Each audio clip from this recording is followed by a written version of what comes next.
If you would welcome our friends Jeremy and Carey Bear, who are going to share some of their story. Thanks for being here. Thank you. Appreciate it. So you guys have been around City Church a year and a half or something like that? Yeah. Why don't you tell us a little bit about your three boys and their lives in whatever way that's appropriate for you.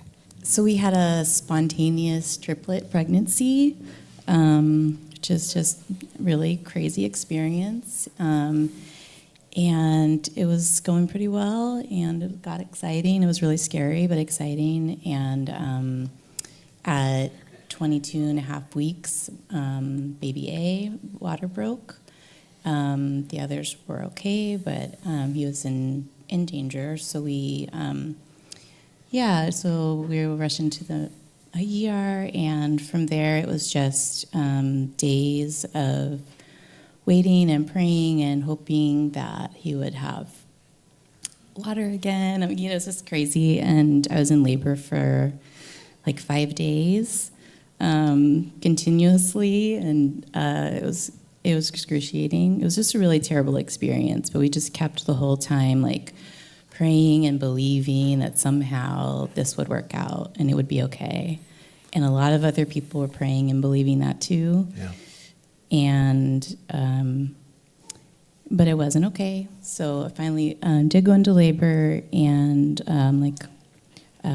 where it couldn't be stopped any longer. And so we had our first son, he's named Rudyard, and he was stillborn. And then had to go through, 2 more deliveries. And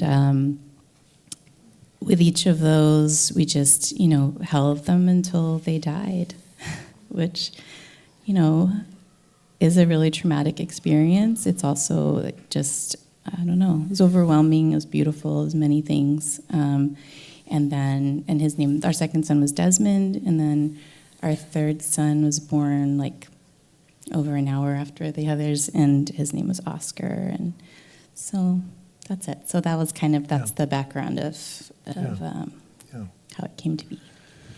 Do you want to share anything about that day? Your boys? That was, so the anniversary of that day is this week. In fact, it was this Thursday, it'll be 15 years ago. Obviously, we were there together, and no one knows what it feels like to be in that room. And sometimes, and again, I have to apologize because sometimes the way I think about it and talk about it is kind of harsh, and I apologize. But it's really hard to describe the experience of juggling 3 dying babies. I don't know how else to say it, and I don't mean for that to sound as maybe flip as that sounds, but just hated it so much. And it was beautiful to be able to meet our sons, but it was just, I remember thinking all day long, I would rather be remembering this day rather than living this day, if that makes sense. So yeah. It was something that every year about this time we have the experience of reliving it and missing our boys. Yeah. You wrote a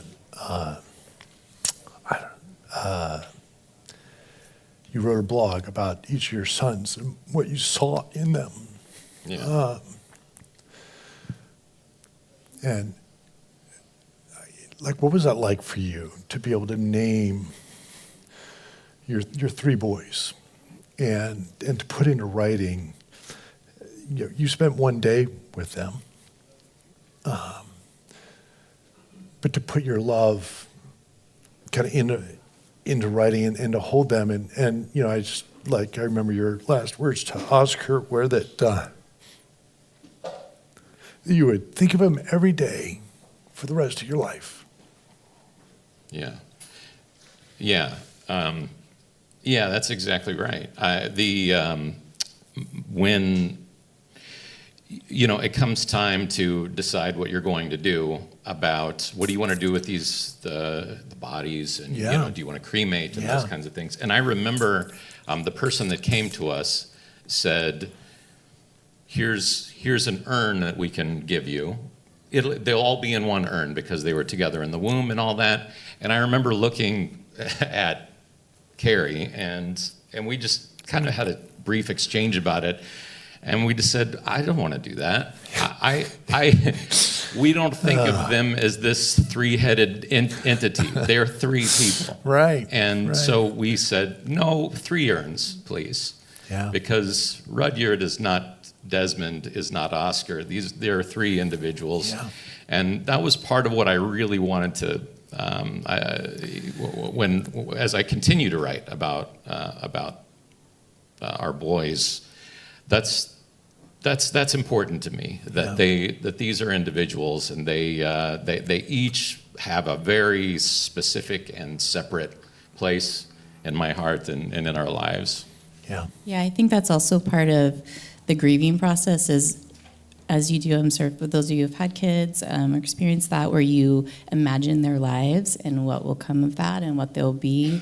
And so you're kind of like grieving their whole lives. You're kind of like grieving all the things that you thought they would be. And we did kind of like make these personas in our mind of each of our boys and joke about them and what, just so many things we kind of had already thought out for them and their lives and the craziness of triplets and all of that. And you just kind of grieve all of those experiences that you don't have. Yeah. Well, and I think that's part of suffering is not just what you're experiencing now, but it's like, oh my gosh, this is going into the future, right?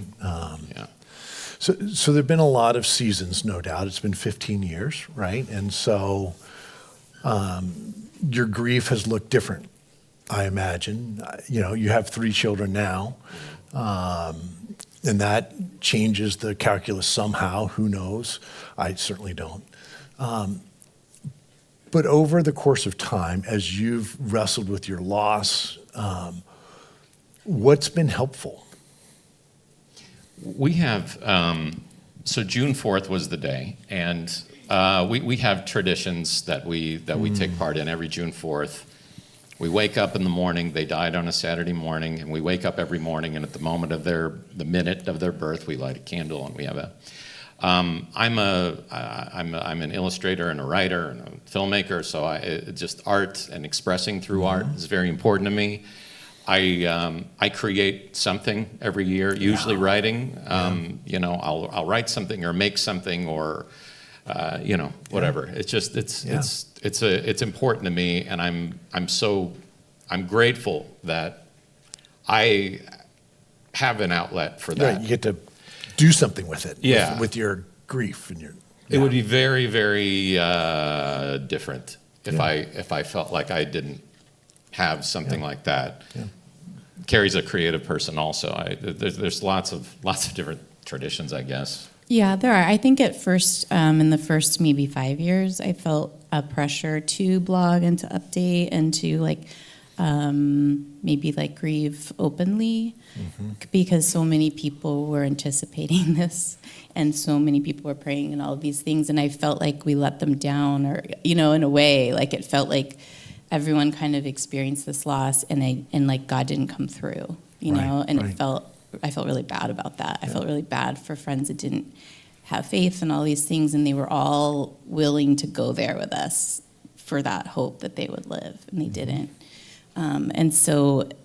But then I in the years since, I've kind of, my grief has been more internal. I very much don't mind talking about it. I feel like it's a real gift that we have that kind of, we can empathize with so many people with all kinds of loss, and I've been able to do that and have a lot of connections like that. But as far as the public arena or social media, there's a lot less of all of that around them for me, because it just kind of, I just felt at a certain point I wanted to protect them more and keep them with me more than share, I guess, in a way. Yeah. But as far as like what's helpful right after, I don't know. I mean, I'm not even sure. We're just talking. So yeah, like I think one thing that was really helpful is like people that sent like cookies and stuff like that, because chocolate. Yeah, because like we didn't think to eat. Some, I don't know. I remember like putting a bagel in the toaster and then just walking away and never remembering to go back and eat it. But like sometimes something like that, something easy that's just kind of there and you can grab and be like, sure, I'll have this today. It's like, it was just, it's a no pressure kind of thing. Yeah. But if it's all right, I want to mention something about that because you contacted us and said, will you be all right talking about it? And you said, maybe we'll talk about God, and maybe we'll talk about whatever. And I guess just hearing what Carey said just now, I think this is something, and again, I know you're okay with me being harsh, so I'll be harsh. Yeah. People surrounded us in really beautiful ways when we were in our moment of deepest grief, because the truth of the matter is we wouldn't have eaten. We had people coming to our house to make sure we were eating, for weeks. Yeah. And I remember thinking, and this is where the harsh thing comes in, I'm so glad that people are showing up for us in ways that God didn't. Yeah. And I suppose there's a way to look at that where you're saying, for sure, is that God showing up? I don't know. I mean, I was really hoping you were going to answer why God allows suffering, but clearly that's not that's why you're here. No, but the truth of it is, no, I mean, it's been 15 years. I'm not done with my upsetness and my anger with God over it. Yes. That's still happening, and I'm still in that. Yeah. But I don't even want to say but. That's just the truth of it, and I'm grateful that to be in spaces that accommodate and allow for that. Yeah. Yeah, and I just think that's so important. Thank you. That people showed up when God didn't. Thank you for that line. We need to hear that. It's like this parable or prophetic word or something like, oh, he said it. We've thought it. He said it. Thank you. What do we do with this?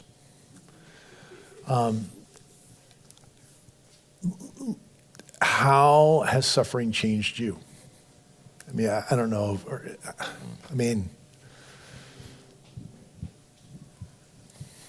Yeah, oh, no, go ahead. You've got a better answer than me, I'm sure of it. I think, I'm very comfortable with grief now, and I'm very, even last night, I'm a hairstylist, so I talk to a lot of people. I also work at a wine bar now, Wilmore, you should come see me. But I was talking to... What's it called? Wilmore Wine Bar. It's Wilmore Wine Bar. Oh, right in...